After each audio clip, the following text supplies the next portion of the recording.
Y es oportuno proponerles a esta hora el siguiente audiovisual realizado por el periodista Dairon Chan.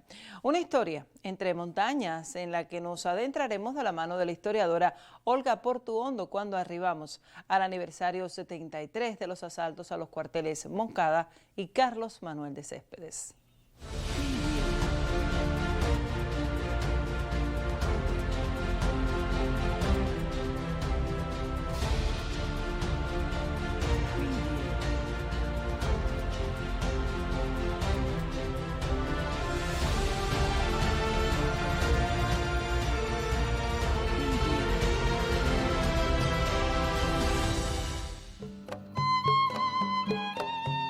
No es solo historia de cimarrones lo que recuerda a este poblado, así lo reafirma la propia obra del Sky. Aquí también visitaron mambises y rebeldes en esta Sierra Maestra. Ello define una tradición de rebeldía en busca de identidad, en busca de independencia. Pero ¿cómo se arraigó? ¿Cuándo comenzó a formar parte de lo que somos? Descubrimientos realizados por la historiadora de la ciudad, Olga Portuondo, responden algunas de estas interrogantes. Buenas. Hola, ¿qué tal? ¿Cómo andas? Desde su estudio en el reparto Sueño ha analizado toda su vida el ser cubano. Por eso hasta allá fuimos. Siéntese. Bueno, gracias. Olguita, hablamos de una rebeldía y leyendo El Príncipe de los Montes, de la cual usted es autora, me hace pensar de que la rebeldía viene mucho antes de ese 26 de julio. Sí, efectivamente. Bueno, esto se remonta ya desde los mismos orígenes del siglo XVI, XVII, porque si recordamos la forma en que los cobreros de la región de Santiago del Prado se fueron uniendo para combatir a aquellos que los habían sometido y la necesidad de ellos de su autodeterminación a lo largo del siglo XVII y XVIII, hasta el punto de lograr que España le otorgara la libertad a aquellos que habían sido esclavos traídos del Congo y que unidos todos lograron a través de varios siglos y de su lucha denodada obtener esa independencia y la concesión de su libertad por parte de la propia España en una real cédula que se otorga en 1800. Así que yo creo que esto está vinculado a los orígenes del pueblo de Cuba y específicamente de la región oriental. Es decir, que la rebeldía, el acto de la rebelión en Cuba, forma parte de la idiosincrasia del cubano y ha definido y ha sido una manera de resistir el cubano, ¿no? Sí, claramente, una manera de resistir, porque eso, Dairon, es la forma en que el individuo puede lograr el progreso. ¿Quién es el más rebelde de todos?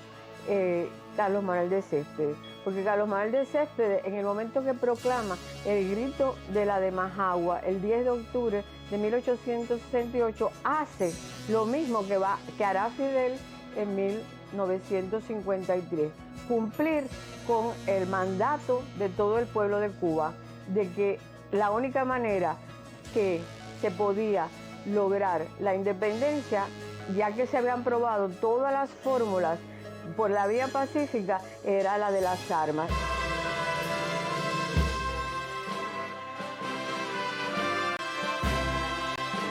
Pero ¿cuánto sacrificio nos costó esa rebeldía con las armas? El punto coincidente de nuestra próxima entrevista se ubica en el lugar surgido el mismo año que iniciaron nuestras guerras de independencia. Allí me citó el investigador Reinaldo Suárez. ¿Por qué escoger este lugar para hablar de rebeldía nacional del 26 de julio?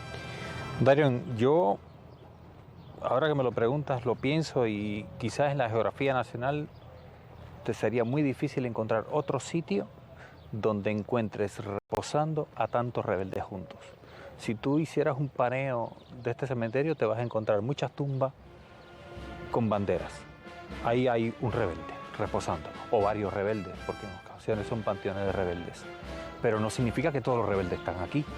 De hecho, muchos rebeldes que debieran estar por razones geográficas, ya sea de su caída o de su origen, en este cementerio no lo están. Aunque hay algunos que vienen de otros territorios. Pero esto es, el cementerio de Santa Ifigenia es una especie de santuario de la rebeldía nacional. Tienes de pronto a las personalidades más encumbradas de la rebeldía cubana, pero tienes una masa interminable de combatientes simples, de gente que entregó su vida por la causa de la revolución o en las protestas rebeldes de la historia de Cuba. Pero te advierto que no están ni por asomo la mitad de los que debieran estar. Aquí no hay ni un solo aborigen, porque el cementerio no existía cuando los aborígenes se sacrificaron en defensa de sus derechos. Aquí no hay ningún negro cimarrón. En principio, esa rebeldía no está. Están las rebeldías asociadas a los procesos de liberación nacional, de la independencia y de la última etapa de la liberación. Pero te insisto que no están todos, entre otras cosas, porque hay otros monumentos o santuarios de los rebeldes, como puede ser en el segundo frente, tercer frente, en otros frentes guerrilleros o en otros cementerios a lo largo y ancho del país. También descansa el héroe nacional José Martí, y ya que estamos hablando del 26 de julio, me hace pensar por qué ese día y no otra fecha, el Día de la Rebeldía Nacional. Bueno, si tú piensas a la Revolución Cubana como un proceso único, evidentemente pudiera ser el Día de la Rebeldía Nacional el 10 de octubre, que es el inicio de la guerra de independencia, etc.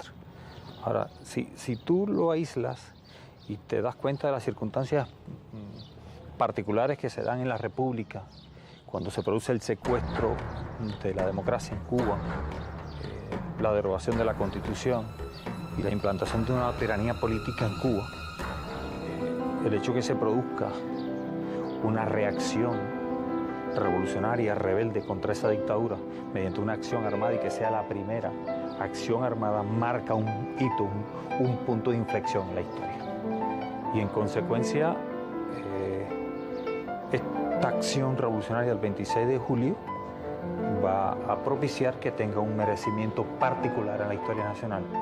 Es un grito de rebeldía.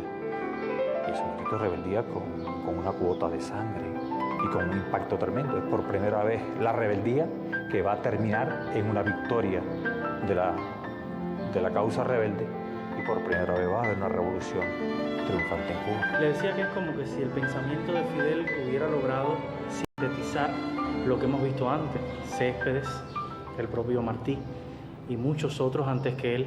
Es más o menos eso lo que pensó Fidel en ese momento. ¿Cómo usted lo valoraría? Mira, hay un momento que es extraordinariamente relevante para poder entender esto, y es cuando Fidel es llevado al vivac y lo comienzan a interrogar buscando respuesta a la acción sorpresiva del Moncada, y le tratan de imputar de que detrás de él hay políticos que están tratando de derribar al dictador Batista, y Fidel descarta cualquier posibilidad de que sean los políticos los que están de autores intelectuales de la acción de estos jóvenes revolucionarios, y dice que el autor intelectual de la acción es José Martí. La razón de fondo es que estamos hablando de una generación que vivió en el pasado, que era conocedora profunda del pasado y que actúan en buena medida imbuidos, estimulados, determinados por ese hilo conductor de la rebeldía cubana. Eso nos lleva de Martí a Fidel. Yo te diría que es de Martí a Fidel y es al futuro, porque la historia de la rebeldía en Cuba no ha terminado.